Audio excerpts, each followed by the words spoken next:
Welcome back. You're watching Today. And Energy Minister Gwede Mantashe has committed to a low-carbon transition but emphasized the need to be inclusive and fair. He's also stressed that South Africa has to make sure that new technologies are reliable before unbundling the old sources of energy like coal. Mantashe spoke to the Africa Energy Week, which took place in Cape Town. To discuss the outcomes, we're joined by Werner Ayukekba.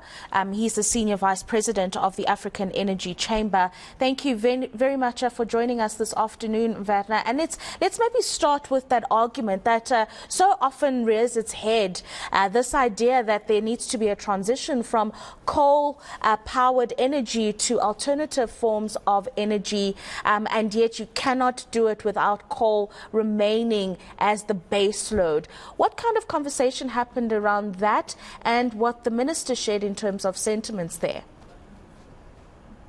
First of all, thank you very much for having me. Absolutely, you're very correct.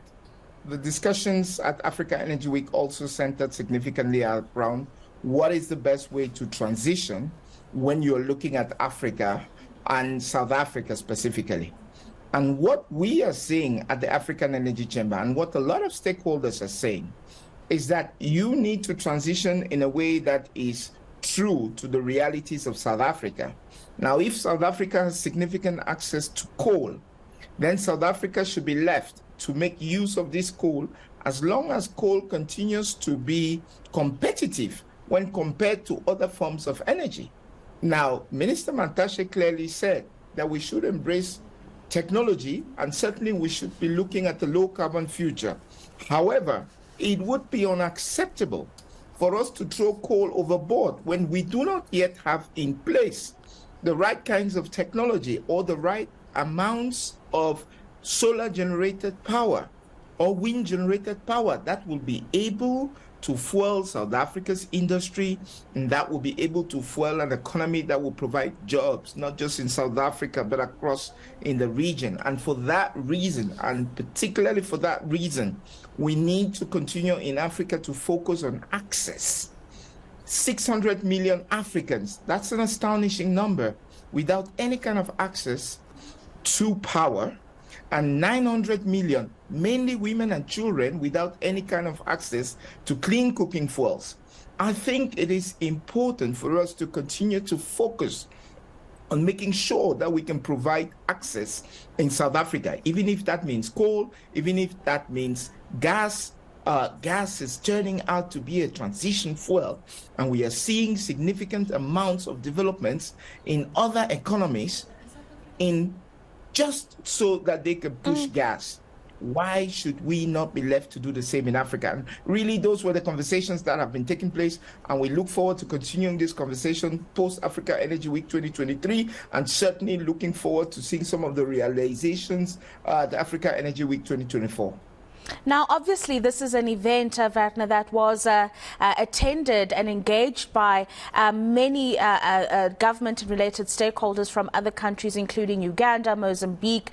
Mozambique also dabbling in gas, as you've just mentioned, as one example.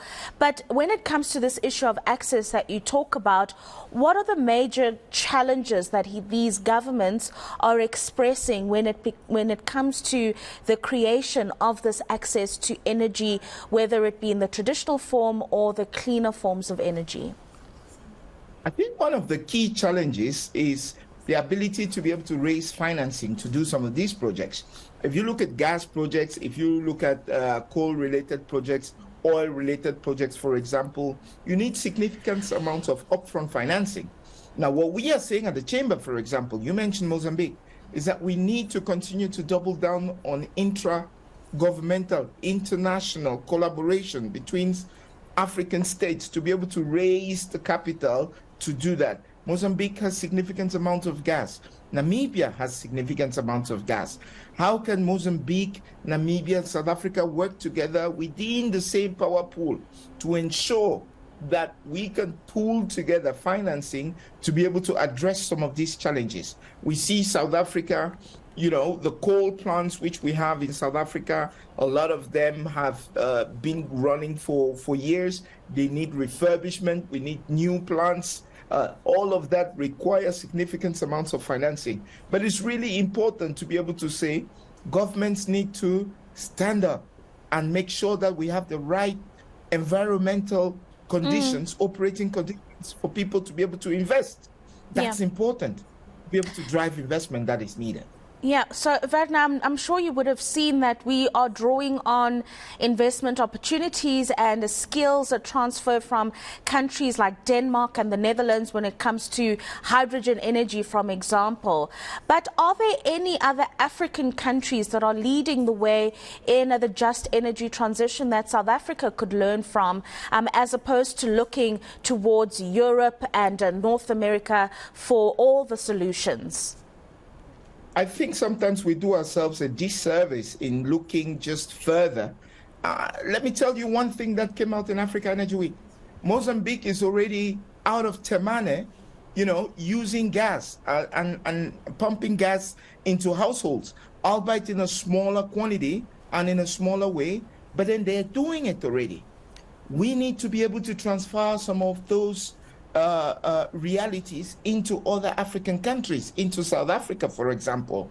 We need to be able to learn from places like Nigeria, where they've been producing oil since 1950 and 1960. There is significant amounts of expertise in Nigeria, in Angola, with respect to that. Now, when you look at Namibia, for example, which is going to be producing 600,000 barrels of oil, probably within the next 5 years, Namibia needs to be able to look at significant amounts of expertise that has been garnered just across the border in Angola as well as in Nigeria. And it's the same thing. South Africa has a lot of expertise in the services space, which South Africa needs to export into other African countries. I think there is a lot which we can learn from each other, and we shouldn't shy from it. There is not just the possibility to learn from abroad and from Western countries. That is good, but we should not underestimate the opportunities that are there in Africa, including human resources, which we can use in all our economies. Thank you very much for those insights. Werner Ayukegba, he is the Senior Vice President at the African Energy Chamber, reflecting on the conversations that took place at this year's Africa Energy Week, and of course the opportunities that we can draw on from ourselves as Africa. Of course, partnerships with the Western world are key, but as you've just heard, there are resources and skill sets that are scattered across the continent that could assist with the crisis. Mozambique, as one example, already leading the way when it comes to the production of gas energy.